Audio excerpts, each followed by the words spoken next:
अस्सलाम वालेकुम क्लास। आज हम देखेंगे कि हमारे पास कंडीशनल प्रोबेबिलिटी क्या होती है। इससे पहले हम देख चुके हैं कि प्रोबेबिलिटी क्या है, उसके कोरस्पॉन्डिंग हम उसके कुछ लॉज भी डिस्कस कर चुके हैं, एग्जांपल्स भी देख लिए। तो हमारे पास जो कंडीशनल प्रोबेबिलिटी होती है, सबसे पहले ये देखते हैं कि ये है क्या। अगर हमारे पास कोई भी सैम्पल स्पेस एस है, उसके अंदर क्या है, हमारे पास 1 to 6 तक पॉसिबिलिटीज आ रही है। जैसे डाइस के ऊपर आपके पास जो अपेयर होने की क्या अपेयर हो रहे हैं 1 2 3 4 5 एंड 6 के, उन 6 में से कोई भी एक आने की आपके पास पॉसिबिलिटी होती है। जो सैम्पल स्पेस में टोटल नंबर ऑफ आउटकम्स हैं वो आपके पास 1 to 6 है। अगर हम इसमें से कोई भी सैम्पल स्पेस ऐसे लेते हैं कि हम कहते हैं कि हमने इस सैम्पल स्पेस को रिड्यूस कर लिया है, कि उसमें से कुछ हमने जैसे ऑड नंबर ऑफ इंटीजर्स ले लिए या इवन नंबर्स ले लिए या ऑड नंबर्स ले लिए। तो न्यू सैम्पल स्पेस में हम यहाँ पे ले रहे हैं अगर इवन नंबर्स, तो हमारे पास कौन से आएंगे 2 4 एंड 6। हमारे पास जो इवेंट ए है उसके कोरस्पॉन्डिंग हम कहते हैं कि हमारे पास इवेंट ए बेसिकली वो है जिसमें डाइस हमारे पास 6 देता है। वो आपके पास है प्रोबेबिलिटी अगर आप लो जिसमें आपके पास डाइस दे रहा है 6, तो वो एक है कोरस्पॉन्डिंग टू जो corresponding to sample space B. Total number of outcomes B में कितनी है 3 और प्रोबेबिलिटी ऑफ अपेयरिंग 6 1। तो आपके पास जो प्रोबेबिलिटी आएगी रिड्यूस सैम्पल स्पेस के अंदर दैट इज 1/3। इसको हमने कह दिया कि हमारे पास होती है conditional probability which is probability of appearing in which dice shows 6 given that dice shows even numbers that is 1/3। इसकी अगर डेफिनेशन देखिए अब कंडीशनल प्रोबेबिलिटी की, तो वो क्या होगी, if A and B are two events in the sample space S and if probability of B is non-zero, then conditional probability of A given that event B has occurred is probability of A given that B is probability of A intersection B divided by probability of B। ये हमारे पास क्या है, ये conditional probability की definition define करवा दी गई है। अगर आप इसी में देखो ए इंटरसेक्शन अगर आप बी लेते हो तो वो आपके पास क्या आता है 6 आएगा। तो probability of A intersection B is equal to क्या आएगा आपके पास 1 डिवाइडेड बाय टोटल कितने सैम्पल स्पेस के अंदर एलिमेंट्स थे 6। तो probability of A intersection B अगर आप यहाँ देखें तो वो आपके पास आएगी 1/6 divided by probability of B है, divided by probability of B. तो बी के अंदर आपके पास total number of outcomes 3, B के अंदर कितनी आउटकम्स आ रही हैं, फेवरेबल आउटकम्स कितनी है 3, कॉरस्पॉन्डिंग टू सैम्पल स्पेस के अंदर टोटल नंबर ऑफ आउटकम्स आपके पास 6। इसका मतलब है ये प्रोबेबिलिटी ऑफ बी आपके पास आ गई 3/6। तो जब आपने इसी डेफिनेशन के कॉरस्पॉन्डिंग भी देखा probability of A given that B, वो क्या आएगा is equal to 1/6 divided by 3/6। तो आपके पास जो आंसर आया दैट इज इक्वल टू 1/3। तो कंडीशनल प्रोबेबिलिटी हमने यही देखी। अब आपके पास probability of B non zero है, क्योंकि अगर आपके पास प्रोबेबिलिटी ऑफ बी यहाँ जीरो हो जाती है तो इसका मतलब है आपके पास ये जो पूरा फैक्टर है ये अनडिफाइंड हो जाएगा, इसलिए आपके पास probability of B must be non zero. Similarly अगर आप probability of B given that A, तो आपके पास वो हो जाएगा probability of A intersection B divided by probability of A. Similarly इस केस में भी आपके पास जो प्रोबेबिलिटी जो ए इवेंट की होगी वो नॉन जीरो होनी चाहिए, where probability of A is greater than zero. Zero नहीं होगी, अगर आपके पास जीरो होगी सिमिलरली ये पूरा फैक्टर अनडिफाइंड हो जाएगा। जैसे आपने प्रोबेबिलिटी के कुछ लॉज देखे थे, ऐसे ही कंडीशनल प्रोबेबिलिटी के भी कुछ लॉज है। ये जो कंडीशनल प्रोबेबिलिटी है it must lie between 0 and 1।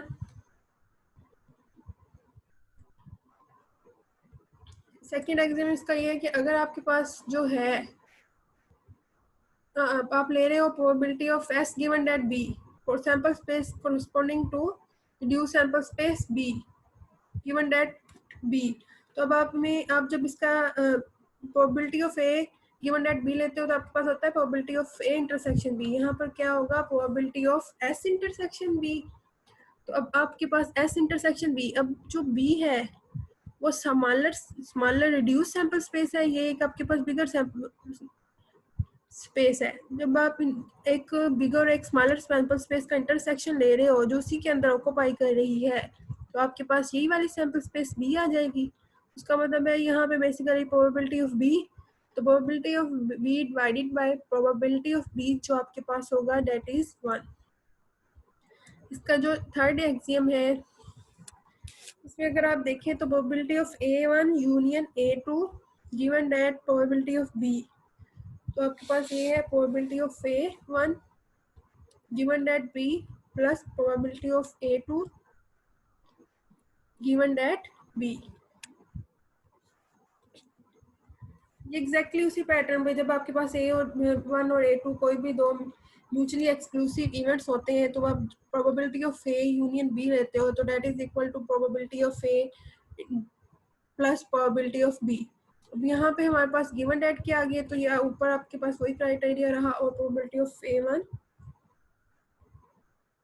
Given that B plus probability of A2 given that B आ गया, क्योंकि आपके पास यहाँ पे A1 और A2 जो है वो म्यूचुअली एक्सक्लूसिव इवेंट्स हैं।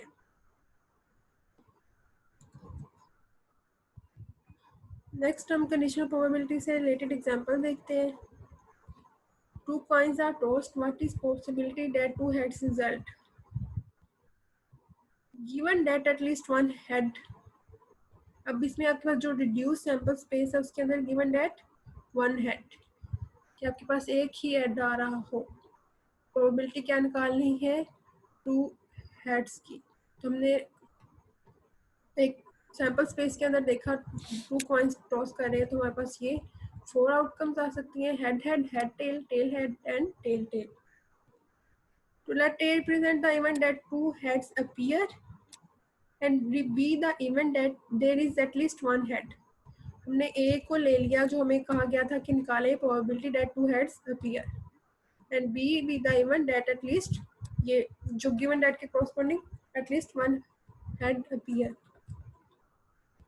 हमने क्या निकालनी है, ये probability of A given that B। A हमारे पास क्या है, टू हेड्स, कितने टू हेड्स अपीयर हो रहे हैं, हेड हेड, और बी हमारे पास that at least one head appear. तो क्या आ जाएगी ये सैंपल स्पेस, इस रिड्यूस सैंपल स्पेस में head head, tail head, head tell.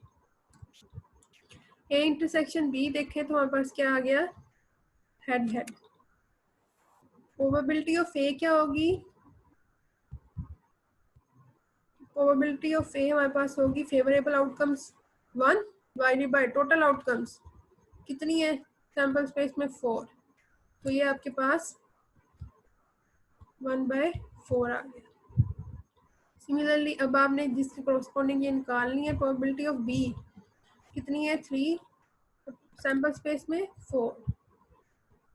Probability of A intersection B आपके पास फिर क्या आएगी, 1 by corresponding to total number of outcomes 4।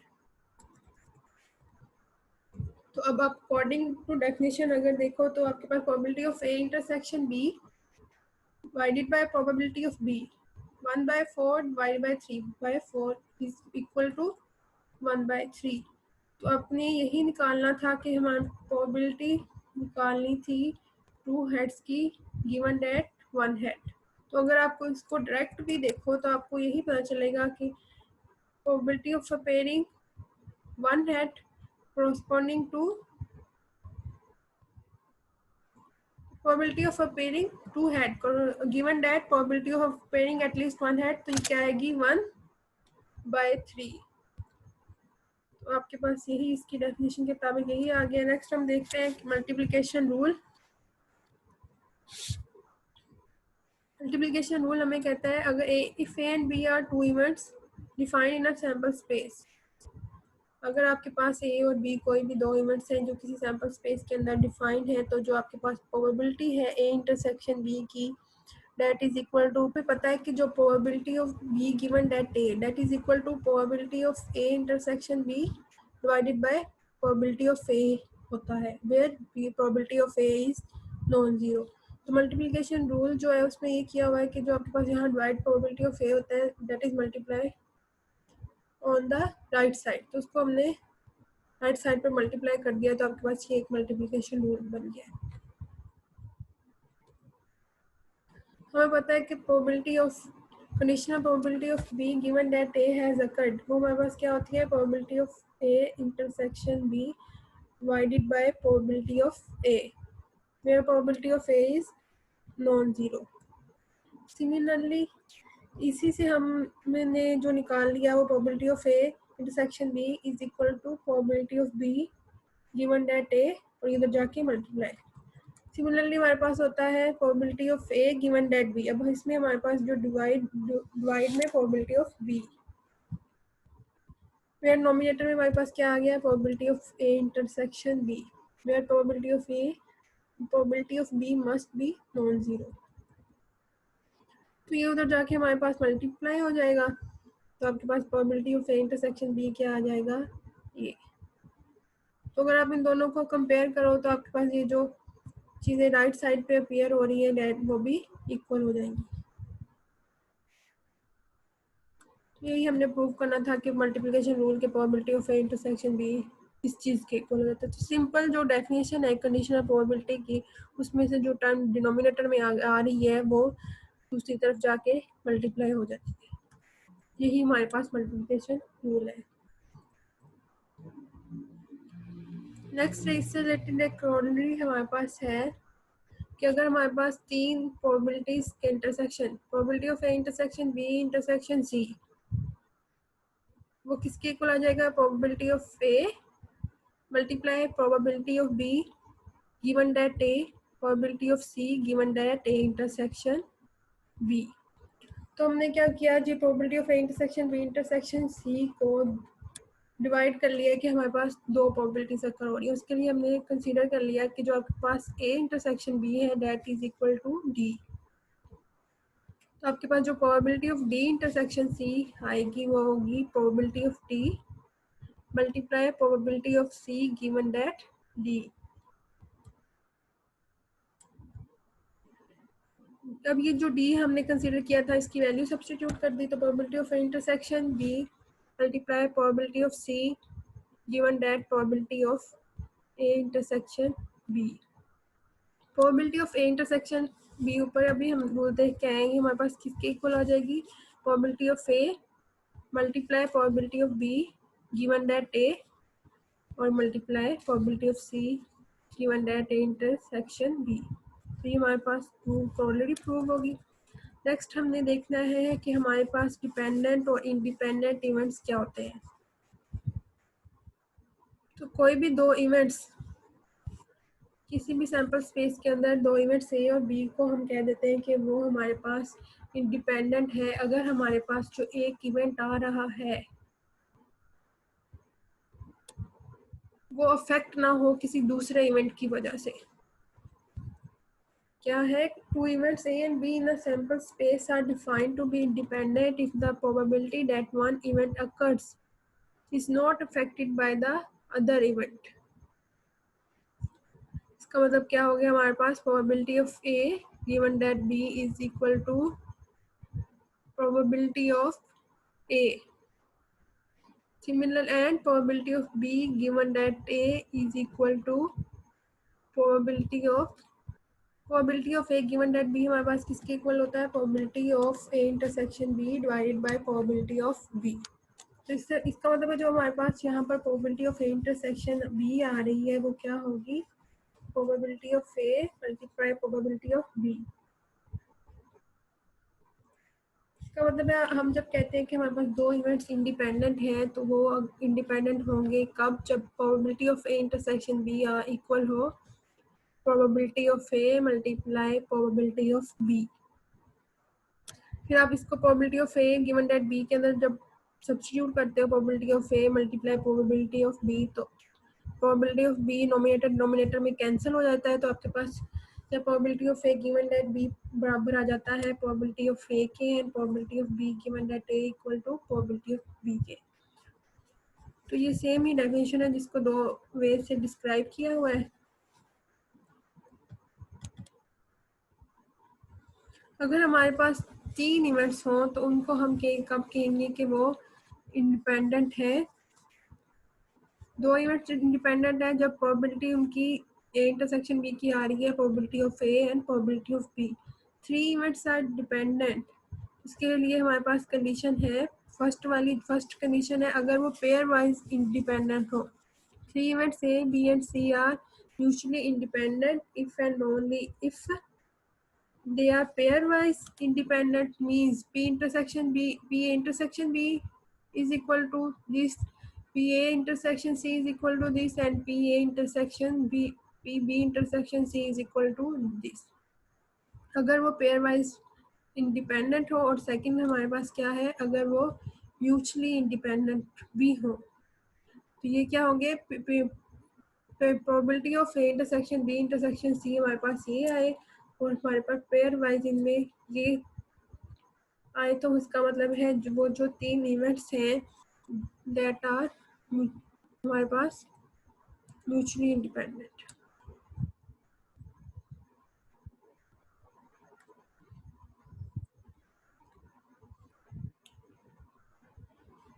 Next हमारे पास है डिपेंडेंट इवेंट्स। हमारे पास जब दो इवेंट्स इंडिपेंडेंट हैं तो उसमें probability of A intersection B बराबर होती है probability of A multiply probability of B. जब 2 इवेंट्स डिपेंडेंट हैं, इसका मतलब है उस केस में हमारे पास अगर ये वाली चीज़ अनइक्वल हो इसके, तो हमारे पास जो दोनों इवेंट्स हैं that are dependent events. That is occurrence of one event in some way affects the probability of the occurrence of the other events। Example देखते हैं, उससे हमारी चीज़ें क्लियर होंगी। 2 इवेंट्स हमारे पास ए एंड बी है, प्रोबेबिलिटी ऑफ ए हमारे पास 1/4 है, probability of B given that A 2/3, probability of A given that B 1/2।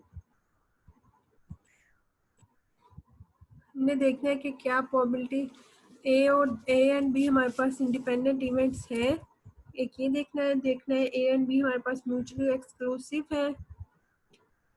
Mutually exclusive 2 events कब होते हैं, हमारे पास 2 इवेंट्स, कोई भी 2 इवेंट्स में म्यूचुअली एक्सक्लूसिव का होने का मतलब है कि जब उन दोनों इवेंट्स के अंदर कोई भी हमारे पास कॉमन चीज़ ना आ रही हो, that is probability of A intersection B आपके पास क्या होता है। 2 इवेंट्स आपके पास कब म्यूचुअली एक्सक्लूसिव होते हैं, जब ए इंटरसेक्शन बी हमारे पास एम्प्टी हो, कि उन दोनों इवेंट्स के अंदर कोई भी चीज़ कॉमन ना हो। थर्ड हमने देखना है find probability of find A intersection B and probability of B. Basically क्या होगा, find probability of A intersection B and probability of B. ये एग्जांपल करने से पहले हम एक और चीज़ देखते हैं।